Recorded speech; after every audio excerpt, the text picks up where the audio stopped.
Bonjour, je vous propose qu'on démarre, doucement mais sûrement.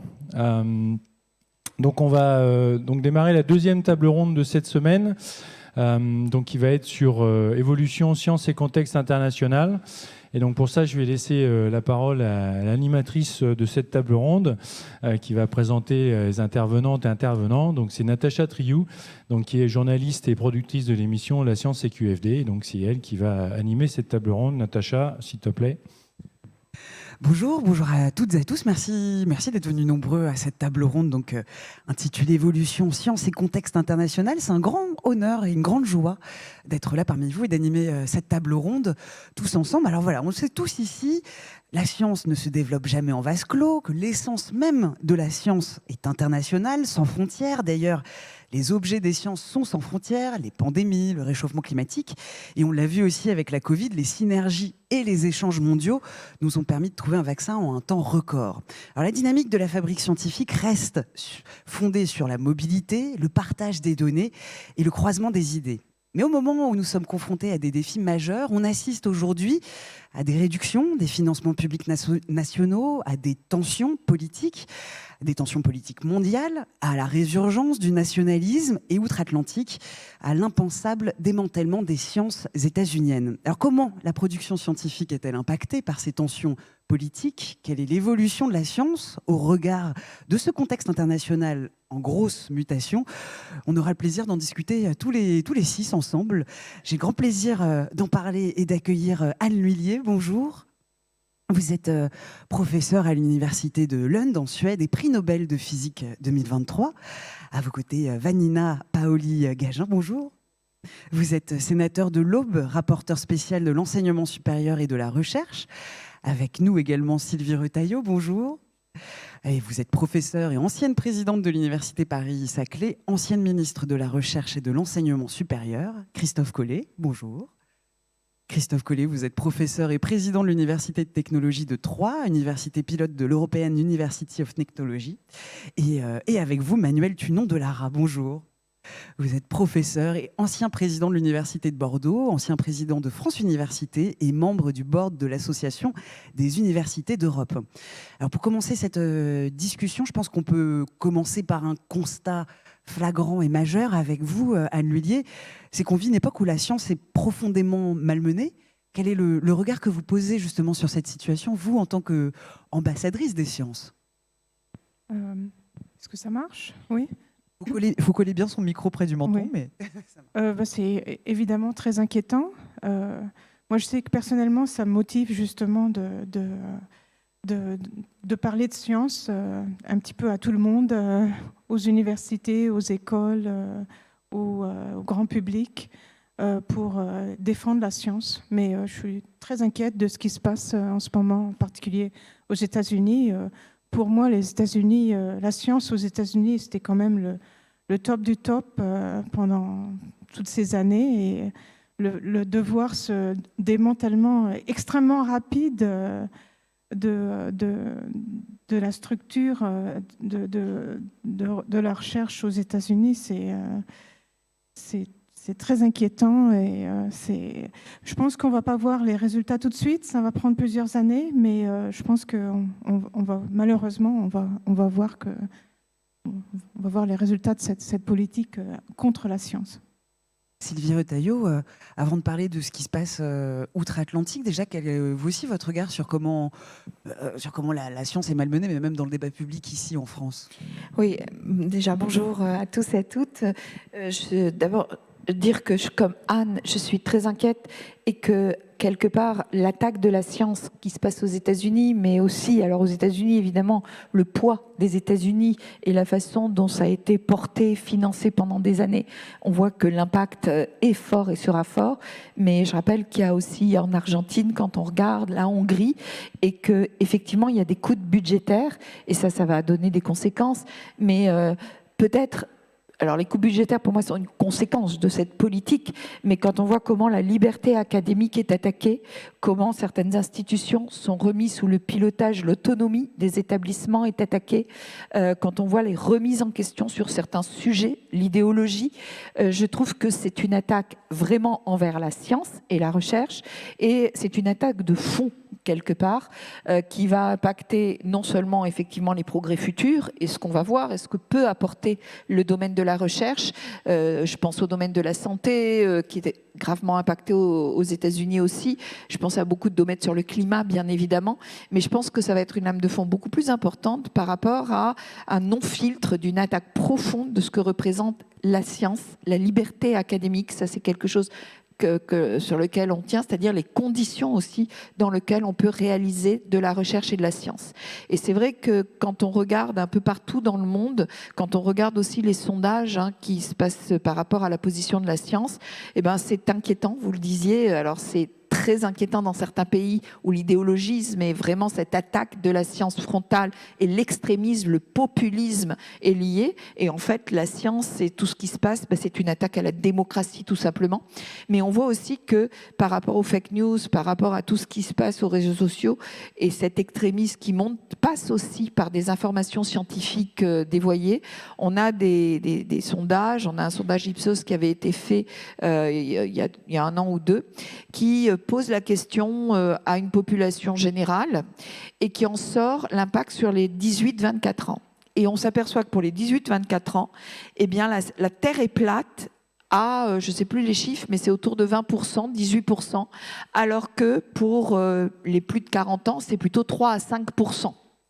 Que les pyramides égyptiennes ont été faites par les extraterrestres. De même, il y a dans les 18-24 ans, un pourcentage aujourd'hui beaucoup plus grand de jeunes qui finalement commencent à croire ces non-vérités scientifiques. Et ça, je trouve que cette évolution, cette place des fake news et finalement cette place de la science qui est basée sur des faits, qui est basée sur aussi une certaine forme de nuance, de doute et qui donne lieu à un débat constructif, eh bien, part de plus en plus dans à peu près partout, dans tous les pays.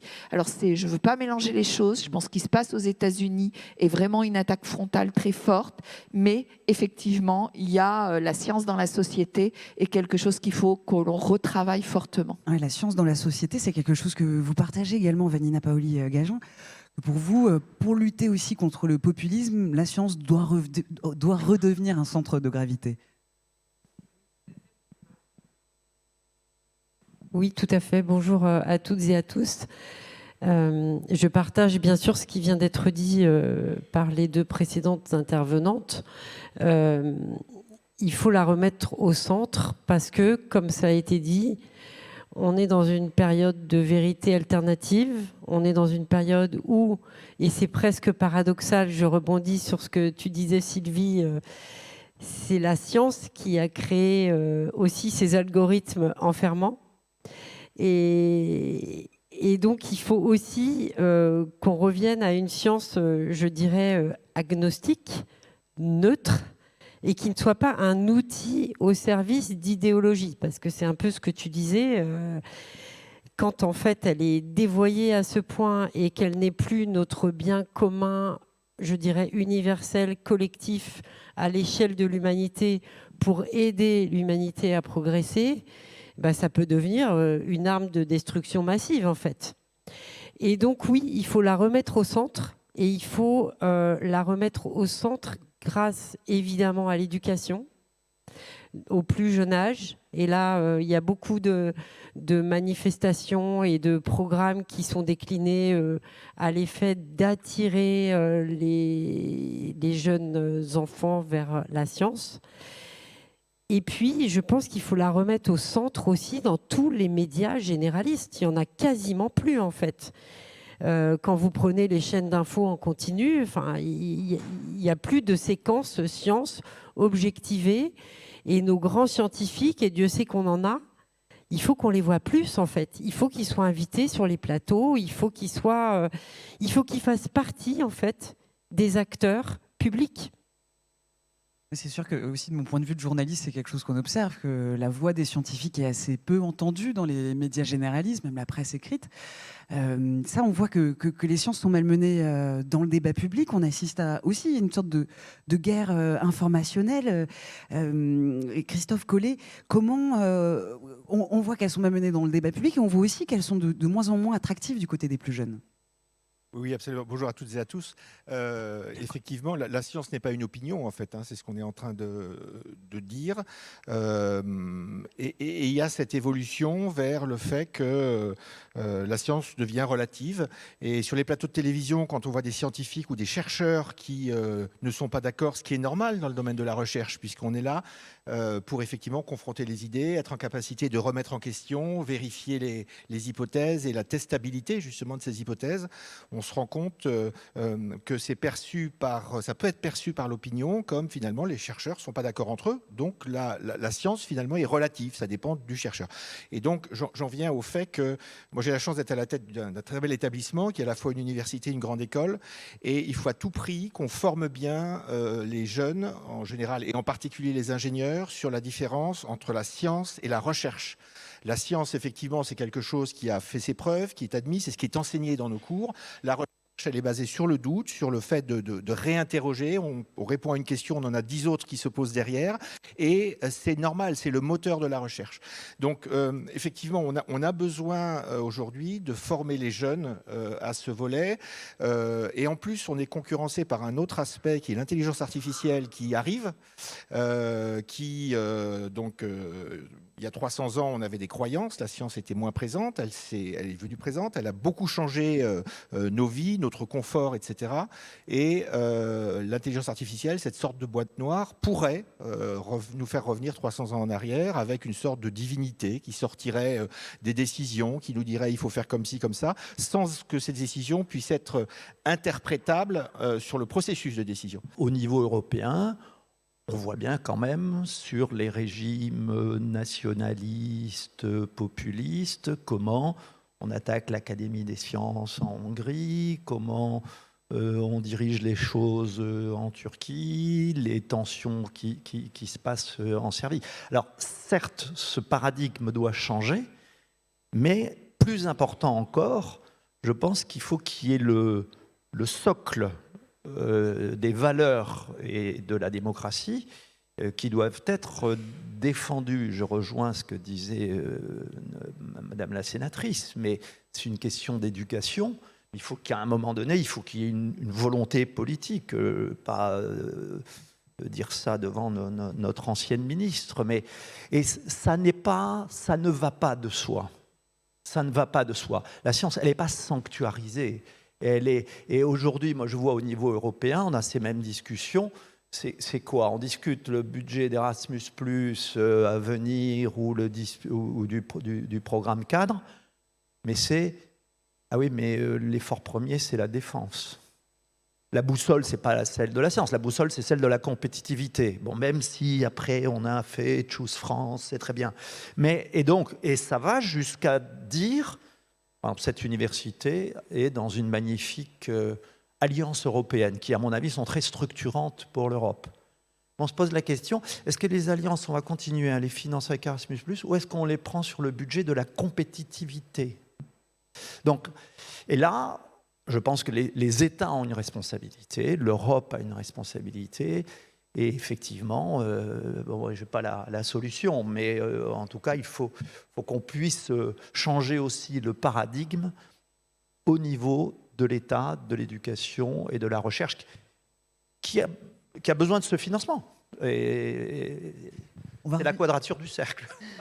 On va revenir dans quelques instants évidemment sur l'Europe et les synergies en jeu, d'autant plus depuis ici à l'UTT.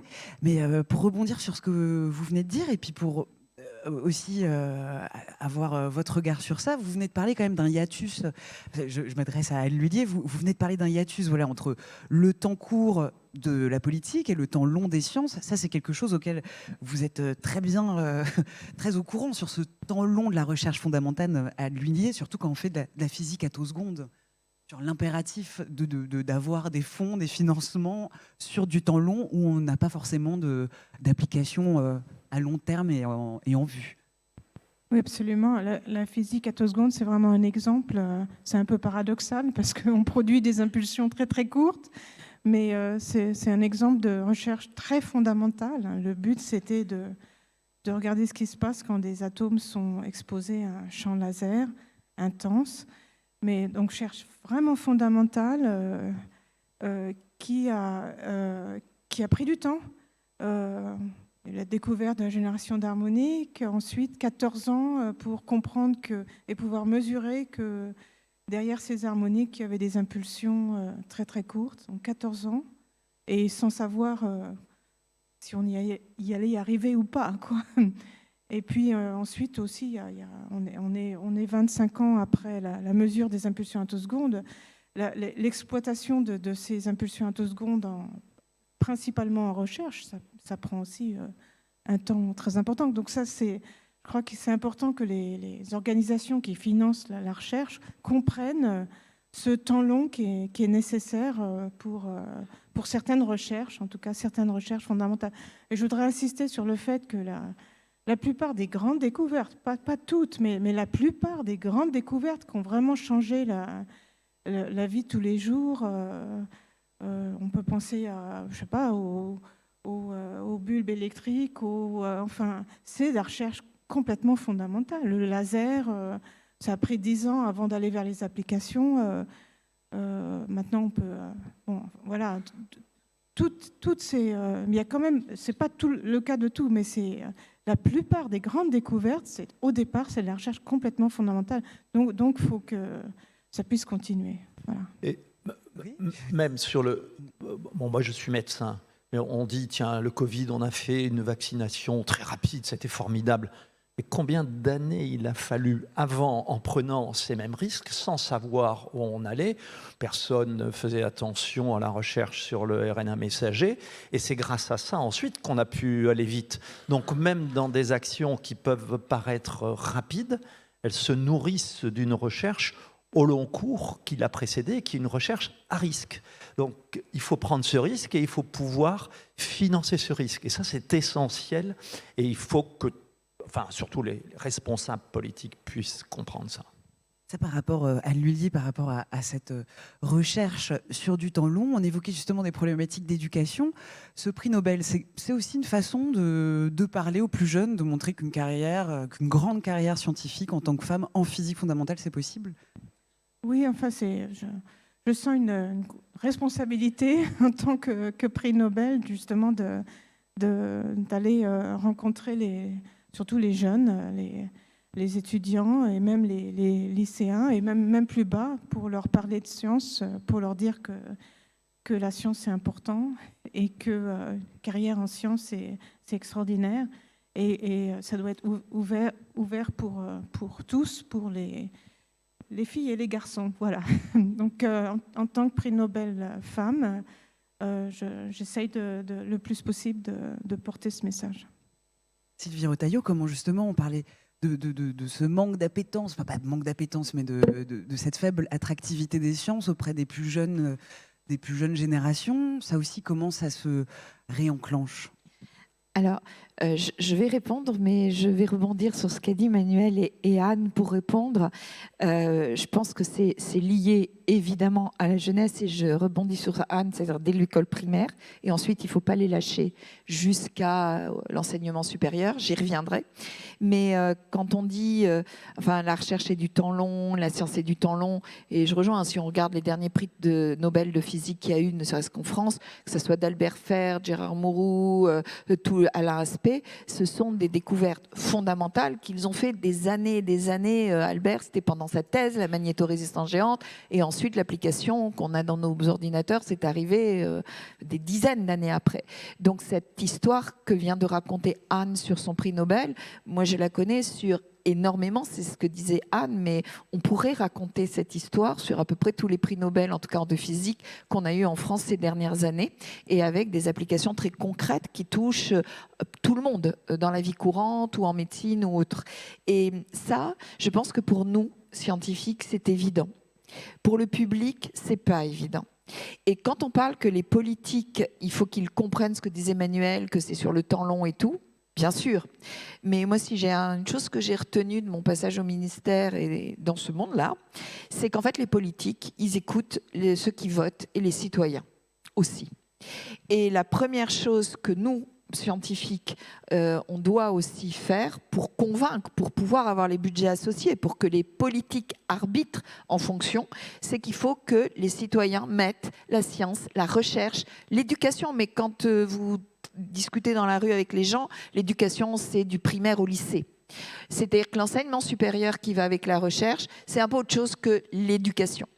Et ce n'est pas mis dans les priorités. Les priorités, ça va être la santé, ça va être l'éducation, mais en ce sens, ça va être la sécurité, mais en fait, la recherche, même la science, etc. Voilà. Et je pense qu'on a cette responsabilité, ce travail, peut-être encore plus fort qu'avant, qu'on fait depuis des années, mais d'ailleurs nos missions de diffusion de culture scientifique font partie des missions de nos établissements d'enseignement supérieur, et ça ne s'improvise pas. C'est-à-dire que pour faire passer ces messages, pour pouvoir aller parler à des primaires, etc., évidemment, il y a des médiateurs, mais je pense que ce qui se passe dans les laboratoires pour porter la science à l'état de l'art, c'est aussi important. On parle d'intelligence artificielle, on parle de quantique, etc. Tout ça, c'est de la science à l'état de l'art, c'est ce qui va encore modifier l'avenir de notre monde. Et pour l'expliquer, ou en tout cas le faire comprendre, alerter, montrer comment on doit servir de l'intelligence artificielle pour justement pas le subir, c'est un travail dans lequel on doit participer. Et ça fait partie aussi de finalement ce que disait Vanina, faire expliquer la science, l'éthique de la science, l'utilisation de la science, parce qu'on a une certaine responsabilité aussi, peut-être que de façon involontaire, bien évidemment. On a connu ça avec le nucléaire, on a connu ça avec beaucoup de choses, mais aujourd'hui, on le voit sur le volet de l'écologie par rapport à nos jeunes, par exemple, où on se dit, bah oui, mais tout ça, c'est un peu de votre faute globalement, mais de votre faute aussi par rapport à des progrès technologiques, à ce qu'on appelle le côté techno des scientifiques. Et bien sûr que ça reste une solution. Bien sûr qu'il faut qu'on défende de continuer, que la science reste une solution et la technologie fait partie des solutions. Mais ça, il faut l'expliquer, il faut le mettre à portée et il faut montrer concrètement comment finalement, on travaille avec et pour la société. Et je pense qu'on revient à un moment donné, la science faisait partie de ces vecteurs de progrès, c'est-à-dire qu'avec la science, la société progressait et tout le monde en profitait. C'est fini. C'est-à-dire qu'on n'est plus dans cette dynamique des 30 glorieuses ou après, où la science est vue par tout le monde, à l'échelle de tout le monde, obligatoirement et pour tous les volets, uniquement comme une échelle de progrès. Et ça, je pense qu'on doit le réaliser et qu'on a un rôle particulier. Et ce que dit Anne, ce que fait Anne, il faut qu'on s'y mette tous et qu'on forme nos doctorants, qu'on forme nos chercheurs à le faire et qu'on laisse du temps et de la valorisation à faire cette diffusion de culture scientifique. Vanina Paoli-Gagin, c'est quelque chose aussi que vous partagez quand on regarde d'autres pays, nos voisins européens ou même outre-Atlantique. En France, on a besoin, et c'est là peut-être où ça pêche, de comprendre la recherche scientifique dans un continuum d'innovation, que ce soit de la recherche à l'accompagnement de technologies ou autres, et que tout ça n'est pas assez bien pris dans son ensemble, c'est ça ? Tout à fait.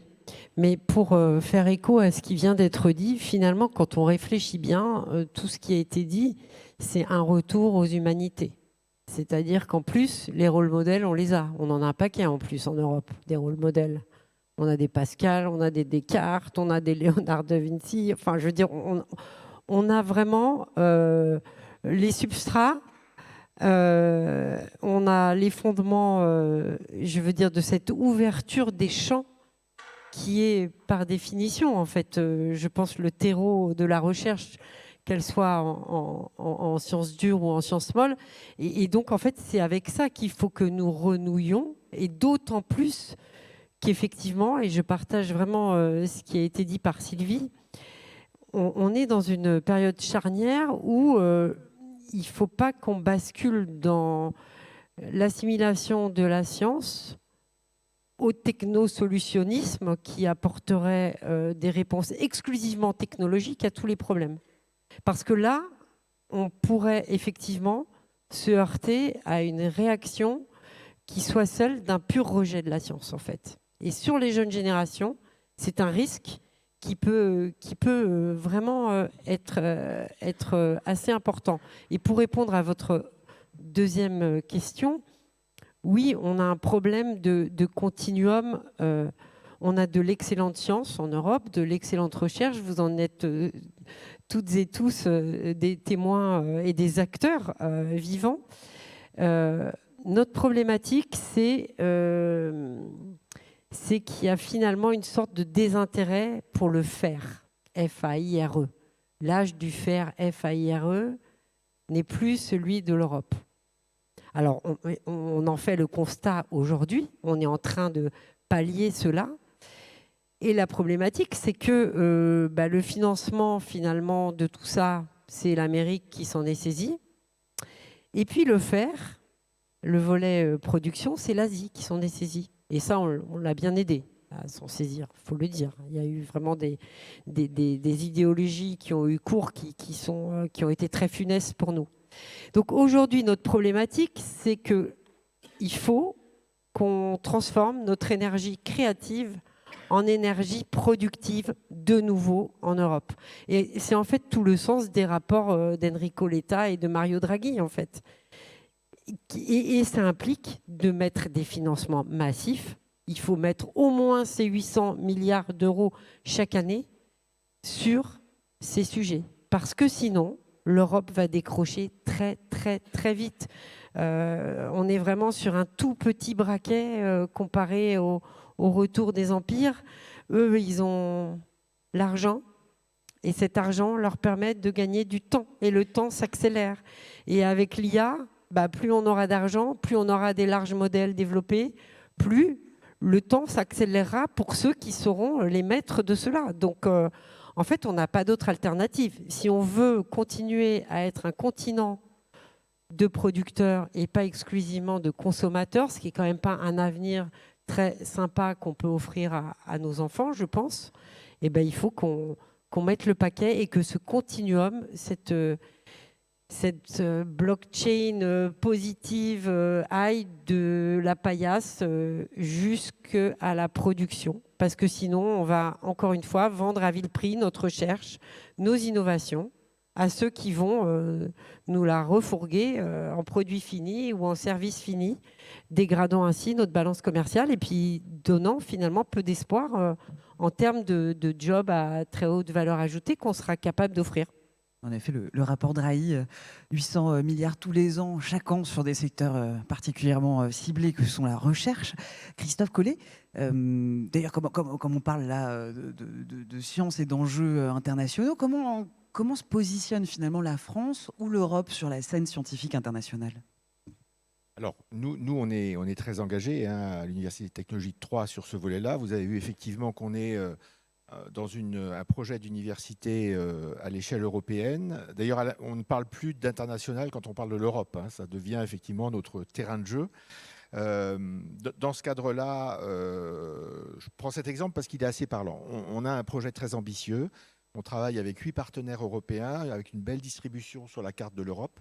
Et on a un projet de création d'une université de technologie européenne pour faire apparaître dans les classements le savoir-faire européen en termes de formation et de recherche. Évidemment, c'est un chemin qui est semé d'embûches, puisque c'est compliqué. Le juridique aujourd'hui d'une université européenne n'existe pas. On pointe un diplôme d'ingénieur européen qu'on espère avoir dans les années qui viennent, parce que ça a de la visibilité pour les étudiants, c'est quelque chose qui a du sens. On se sent européen quand on a un diplôme européen. Voilà, on est français, mais on se sent aussi européen.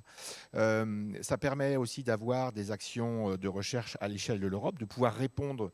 La France peut ainsi répondre à des appels à projets européens. Alors concrètement, ça veut dire quoi ? Ça veut dire pour l'UTT de passer d'une université avec 3500 étudiants à, si je fais le décompte de l'ensemble, c'est plus de 110 000 étudiants. C'est plus de 7 000 enseignants-chercheurs, 5 000 personnels administratifs. Donc on change d'échelle. On change clairement d'échelle. Et cette construction, elle nous motive tous au niveau de l'université parce que le modèle de grande école d'ingénieurs à la française, il y a une nécessité de le réinterroger, de le propulser dans une vision européenne. Et donc, c'est un sujet qui est vraiment majeur en termes de propulsion et d'envie d'aller vers l'avenir. Il a son volet recherche, il y a le volet formation, il y a le volet entrepreneuriat également, hein, pour nos étudiants. Il y a le volet innovation. Voilà. Et je me permets juste de faire un retour, parce que j'en discutais avec des étudiants il y a encore peu de temps. On a parfois, nous, une vision de la science qu'on a eue lorsqu'on a fait nos études. Et en particulier, moi, je fais partie d'une génération où on lisait Science et Vie, on lisait Hubert Reeves, on lisait, etc., qui nous donnait envie de comprendre le monde, de comprendre la physique en particulier, c'est-à-dire quelle est la nature profonde du monde qui nous entoure, etc. En discutant et avec le Scientibus que j'ai visité, je ne sais pas, un certain nombre d'entre vous ont dû visiter aussi, c'est une initiative remarquable, hein, de l'Université de Limoges. Dans l'explication qui était donnée, je m'interrogeais effectivement comment ça impacte sur les jeunes, parce que c'est la vision. Moi, j'aurais rêvé d'avoir, quand j'étais collégien ou lycéen, visiter un tel bus, et les expériences remarquables qui sont présentes donnent envie d'en savoir plus. Et j'interrogeais effectivement les collègues enseignants-chercheurs qui étaient là, en leur disant, mais comment c'est perçu par les collégiens et lycéens qui visitent ce Scientibus. Et alors sa réponse, c'était qu'effectivement, il y avait une fascination, hein, pour ce qui était montré. Il y avait quand même, c'est un des rares lieux où j'ai vu peut-être 15 expériences successives sans effet de démo. C'est-à-dire que tout marchait, hein. On a toujours cet effet démo quand on fait ce genre de choses-là dans nos labos. Et en fait, l'impression que j'ai, c'est que c'est une génération aussi qui commute beaucoup d'un sujet à l'autre. Ça, c'est l'effet des réseaux sociaux, du numérique, entre guillemets. Quelque part, ils vont être très intéressés par ce qu'ils voient à un instant T, et puis l'instant suivant, ils sont sur une autre bulle, dans d'autres choses, etc. Et ça, c'est une vraie difficulté, parce que faire passer l'envie de la science, de faire de la science, est quand même pas mal bruité par l'environnement global. Ça, c'est le premier point. Et le deuxième point, donc cette relation à la science a profondément changé. Moi, j'ai fait mon DEA en 89 à l'université d'Orsay. À l'époque, donc on visait l'an 2000. L'an 2000, c'était un passage important. On imaginait ce que serait l'an 2000. Et on parlait de progrès. On parlait encore de progrès apporté par la science. Aujourd'hui, le mot progrès a disparu des discours politiques. On parle d'innovation. Et de même que le changement climatique, enfin toutes les transitions qui sont devant nous, énergétiques, sociales, numériques, etc., toutes ces transitions-là, elles sont vécues aujourd'hui. Ce n'était pas le cas encore il y a 10 ans. Donc il faut de l'innovation et il faut s'adapter. C'est-à-dire qu'on n'est plus dans la logique qu'on va pouvoir finalement réellement modifier les choses. C'est nous. On retourne quelque part la preuve du concept et c'est à nous de nous adapter. Et ça, je pense que c'est quelque chose qu'il faut travailler auprès des actions qu'on peut avoir auprès des jeunes, parce que sinon, le risque, ça a été dit, c'est d'un moment de dire, mais finalement, la science nous a amenés à la catastrophe avec toutes ces découvertes. Et donc, il y a un vrai sujet, je pense, sur le positionnement, la manière de se positionner, de positionner la science quand on la porte vers les lycées, les collèges, enfin dans les écoles. Parce que en tant que professeur, on a l'impression de ne pas vieillir parce qu'on a toujours des étudiants qui ont le même âge, mais c'est une autre génération qui a profondément changé. On parle du X, Y, Z, on en est à la Z, je crois. Et donc la façon d'aborder la science, effectivement, doit être réinterrogée parce qu'elle ne répond plus à ce que nous espérions avoir lorsque nous étions nous-mêmes collégiens ou lycéens. Je reviens, Manuel Tunon de Lara, je reviens sur ma question justement sur la France, sur la scène internationale, la scène scientifique. Selon vous, vous dites que la France a une position plutôt contrastée également. Oui, je pense que la France a une position contrastée parce que d'un côté, quand vous comparez les politiques européennes, la France n'investit pas autant dans la recherche, l'enseignement supérieur. Bon, on connaît ça très bien. On a je pense que c'est très important que des gens comme Sylvie Retailleau aient le courage d'aller dans le monde politique pour porter justement ça. Mais c'est vrai qu'on était à 2,2% d'investissement pour un objectif à 3% du PIB. On a beaucoup de pays qui sont au-dessus, en Suède ou ailleurs. Bon, donc, objectivement, on n'est pas du tout les premiers de la classe. Et quand en dépenses, oui, en dépenses, pas en investissement, pardon. Et quand on regarde aussi, enfin, ça c'est un avis, mais la considération de ce qu'est un enseignant, un chercheur, la grille des salaires, etc., non, la France est même un petit peu en retrait par rapport à d'autres pays. En revanche, je pense que la France a toujours, grâce à des scientifiques comme Anne L'Huillier ou d'autres, cette image peut-être plus ancienne de l'Europe des Lumières, de Pasteur. Et aujourd'hui, moi j'observe au niveau international, quand cette agression, quand même, on peut parler d'agression vis-à-vis de la science de la part des États-Unis, quand ces discussions se tiennent au niveau européen, on se tourne vers la France en disant mais bon, vous avez un socle de valeurs qui permet de défendre. Et donc c'est pour ça, en ce sens, je dis qu'il y a une forme de contraste entre les 2. Oui, avec justement le programme Choose Friends for Science pour essayer d'accueillir des chercheurs américains en fuite. À ce sujet, Vanina Paoli-Gagin, vous parliez justement de, oui, France qui peut être une terre d'accueil scientifique, mais surtout peut-être de faire revenir les forces vives ici sur le territoire. Oui, pour rebondir sur le fait qu'on n'atteint toujours pas notre fameux objectif de Lisbonne, ce que vous évoquiez tout à l'heure, il ne faut pas perdre de vue qu'on ne l'atteint pas parce qu'on a désindustrialisé massivement comparé à nos voisins. Et comme 2/3 de la R&D, c'est l'industrie, je m'excuse d'insister, Absolument. et ben quand votre assiette, et pourtant je ne suis pas une grande matheuse, mais quand votre assiette, elle se rétracte, vos 2/3, c'est difficile d'arriver à 3% quand vous n'avez plus d'industrie en fait. C'est quasiment mission impossible. Donc ça, c'était juste pour faire ce point-là. Alors oui, faire revenir des chercheurs, c'est très important. Moi, j'ai pas mal travaillé en Chine et je me souviens, il y a 7 ans, il y avait un énorme programme. Je travaillais beaucoup du côté de Hangzhou, c'est là où il y a le siège d'Alibaba, dans le Zhejiang et tout ça. D'abord, c'était mon premier colloque sur l'intelligence artificielle. C'est la première fois que j'en entendais parler, c'était il y a 8 ans ça. Donc c'est juste pour vous dire qu'on va encore voir des grandes choses, je pense, de la part des Chinois. Mais ils avaient un programme où c'était 1 million.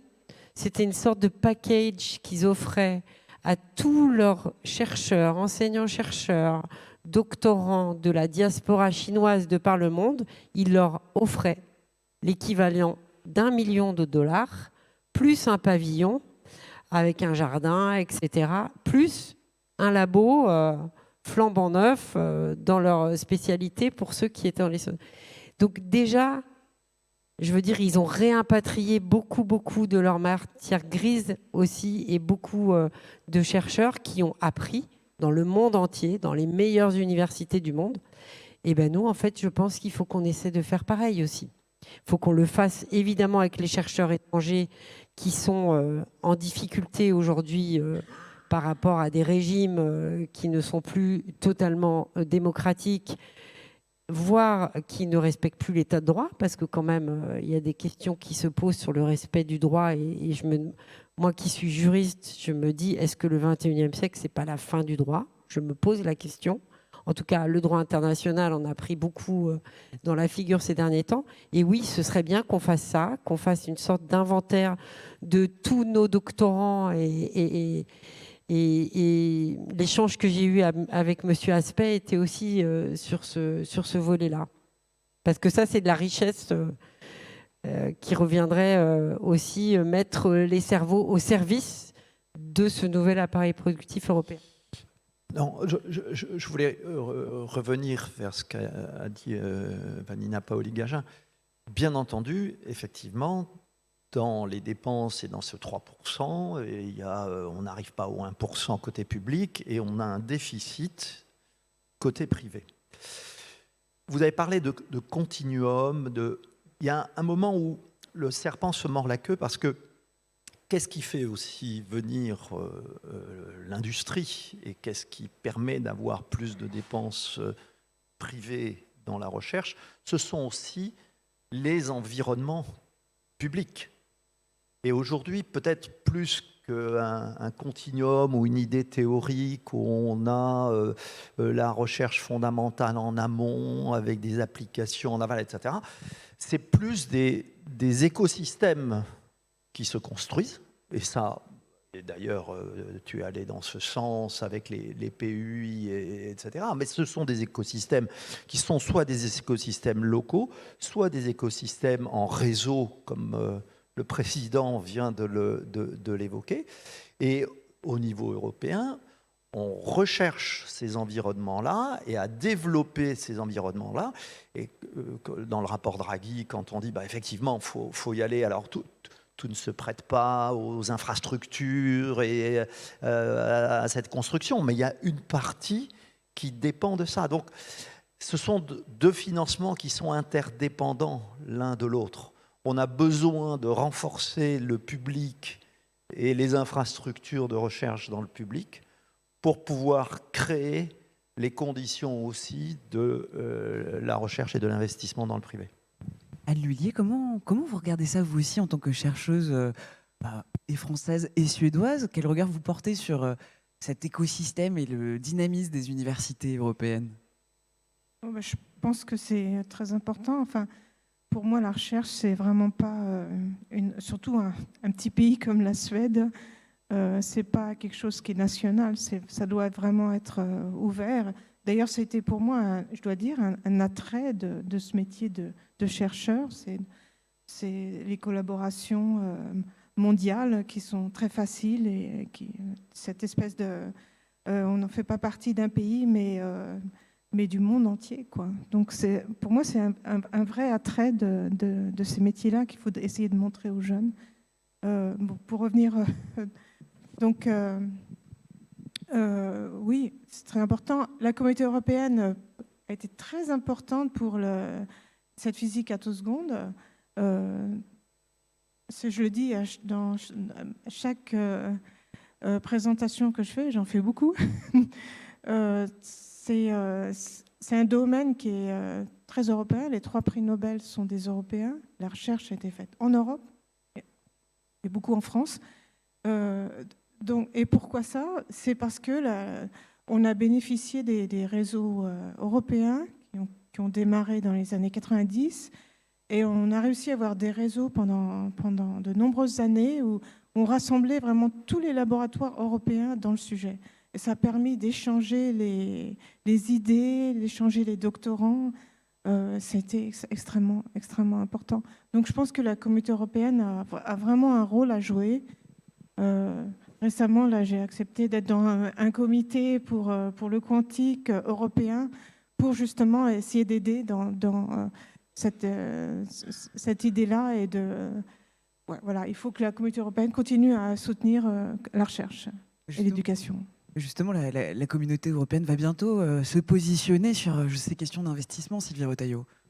Oui, on a un moment où on discute du futur programme, du FP10, du programme, d'Erasmus aussi.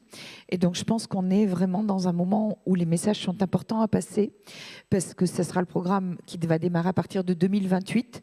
Or, il y a 2 points. Il faut savoir que 2028, c'est à partir de ce moment-là que l'Europe va devoir aussi rembourser la dette de la relance. Donc, voilà, c'est quelque part déjà contraignant par rapport au futur, sans même parler du contexte géopolitique. Et en plus, vient se rajouter le contexte géopolitique et des volontés, des décisions de réorientation vers la défense. Donc tout ça, ça fait beaucoup de choses par rapport aux contraintes qui vont s'abattre aussi sur les futurs budgets européens. Et je pense qu'actuellement, on va avoir 2 ans. On rentre là dans 2 ans de négociations. Des premiers, je dirais, arbitrages vont être donnés très rapidement là. Il est clair que si on part de trop loin, malgré les 2 ans de négociations, on ne va pas pouvoir remonter non plus. Donc il est important de faire passer les messages dès maintenant pour qu'il n'y ait pas des arbitrages trop loin de la balle dès à présent. Et ensuite, évidemment, il y a encore 2 ans de travail. Mais je pense que, voilà, on parle d'un fonds de compétitivité, Manuel l'a dit tout à l'heure, dans lequel sera inclus le futur Horizon Europe, le FP10. Donc déjà, Ça, c'est dangereux pour moi, le fait d'avoir un grand fonds dans lequel il n'y a pas de garantie finalement de périmétrage, de périmètre sur la partie plus recherche, même par rapport à l'innovation. Donc, il peut y avoir des points positifs. Ce continuum est important. Et ça, savoir travailler aussi bien en interministériel en France, en Europe, avec toute une plage d'applications, c'est positif. Mais il faut quand même qu'on garantisse, et on le sait, le danger, il est là, du financement avec une visibilité sur 2028-2034 pour la partie recherche fondamentale et toute la partie de ce qu'on avait aujourd'hui sur Horizon Europe. Le deuxième point, c'est Erasmus+. C'est quand même le programme phare européen qui a fait ses preuves, qui est porté, je dirais même, qui est porté par certains eurosceptiques. C'est vous dire. Mais bon, profitons-en. Et même celui-ci, il y a des points de danger aujourd'hui. On voit, on a besoin d'une augmentation d'Erasmus, puisque les programmes sont toujours financièrement croissants au cours des années d'un programme. Et donc, si on avait même le même budget qu'Erasmus que l'année du programme précédent, il y aurait une diminution nette en 2028, mécaniquement. Donc ça veut dire que la reproduction du budget n'est pas suffisante pour pouvoir avoir cette dynamique de mobilité des étudiants, cette dynamique des universités européennes qui ont été créées, et cette dynamique des universités européennes où pour l'instant ce ne sont entre guillemets que des alliances, puisqu'on est sur la mobilité, la formation, et on veut en faire des universités, c'est-à-dire inclure le volet recherche, voire les diplômes, ce qu'a parlé Christophe, européens, voire des statuts pour des universités européennes pour certaines d'entre elles. Donc toute cette dynamique va demander un portage fort et difficile dans le contexte